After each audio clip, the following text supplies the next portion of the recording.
Kaixo, ongitorri jakindunera. Gorko bideoan banaketa zuzenki proportzionalak jantzeko problematxo bat egingo dugu.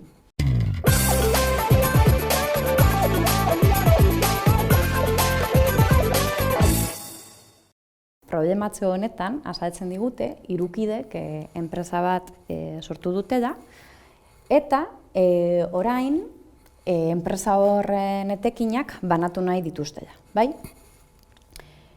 Zelan banatuko dituzte etekin horiek? Zenbat diru jarri zuten enpresa sortzeko, zenbat diru jarri zutenaren arabera, bai? Orduan, zer esaten digu problemak? Lehenengoa, bigarrenaren bikoitza jarri zuela, eta hirugarrena, bigarrenaren hirukoitza jarri zuela, bai? Zein da daukagun beste datua? Banatu nahi dutena 60.000 euro direla.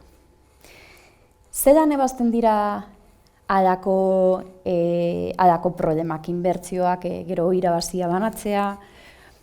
Egin dezakegu beste bideoetan, banaketa proportzionalen beste bideoetan azaltzen dugun bezala, baina gure ustez taulatxo hau askoz ere argiagoa da inbertsioen eta irabazien problemak lantzeko, bai?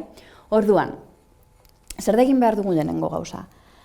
Guztira, inbertsioa zenbat den identifikatu eta hemen kokatu, bai? Kasu honetan, ez daukagu zenbaki zehatzik, bai? Baina, gu ez diegu bidurra isei, ezta? Orduan, guztira zenbat izango da? Honen batuketa 2 isa, gehi isa, 3 isa, gehi 3 isa, 6 isa. Beraz, inbertsioa guztira 6 isa, bai? Hemen euroak izango dira. Bale, eta irabazia guztira 60.000 euro. Hau baita eurotan. Bale, bigarren hilara, bigarren errenka da. Norbanakoaren zatia. Inbertsioan. Gu badakigu norbanakoa zenbat jarri duen. Orain kalkulatu behar dugun, ze zati den hau. Bai? Beraz, hori kalkulatzeko zatikiak erabiliko ditugu, bai? Eta zatiki eman beratzen baduzue, argi eta garbi ikusiko duzue. Lehenengoaren deituko ditugu A, B eta D kideak, bai? Orduan, A jarri duen zatia zein da? 2 isa, zati 6 isa. Hau da, simplifikatzen dugu, bai? Zati 2, eren bat, bai? Isak deusestatzen dira, bai? Gauza bera egiten dugu B eta D kidearekin, bai?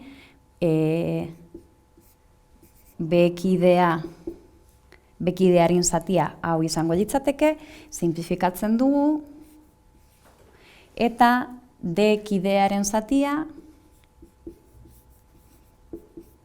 hau izango litzateke, simplifikatzen dugu, zati, 3 esan dugu, bai? Orduan, norbanakoaren zatia, eren bat, zeiren bat, eta erdia, bai? Orduan, orain kalkulatzeko norbanakoaren zatia, baina irabazien norbanakoen zatia, oso erreza egin behar dugun gauza bakarra da, etekinak bere osotasunean hartu, eta biderkatu zatiagaz. Bai, orduan, ze dagokio A kideari?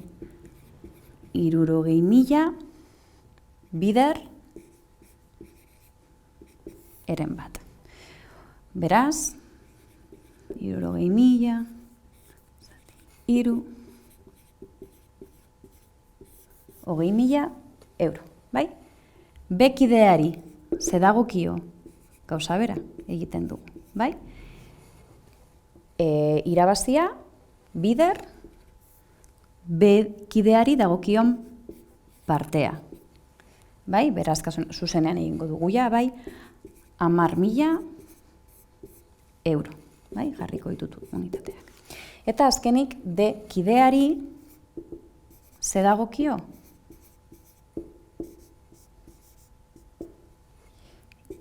30.000 euro.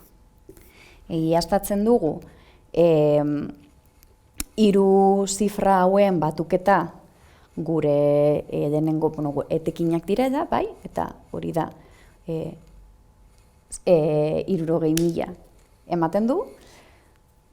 Beraz, listo, ondo eginda daukagu, egiaztatuta, eta hau izan da guztia, gogoratu, bai web orrialdean, bai YouTubeen jarraitu jakindun.